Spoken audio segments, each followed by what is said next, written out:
জান্নাত মানে কি? যা ইচ্ছা তাই করতে পারবেন। জান্নাত মানে কি? আপনি চাচ্ছেন আল্লাহ আমি এখন একটা খামর চাই, শরাব আপনার সামনে হাজির, চিন্তা করার সাথে সাথে। জান্নাত মানে কি? আল্লাহ আমি আপনাকে দেখতে চাই, আল্লাহকে আপনি দেখতে পারবেন।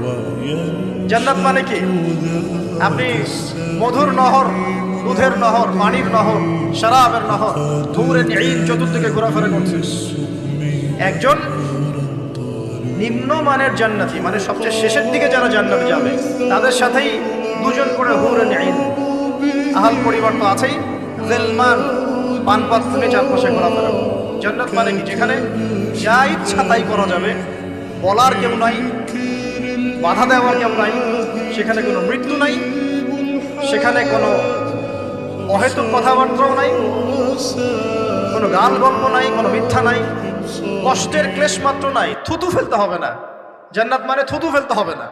জান্নাত মানে হাঁচি হবে না, নাক ঝাড়তে হবে না। জান্নাত মানে ইস্তেঞ্জা, পেশাব পায়খানা করার টেনশন নাই।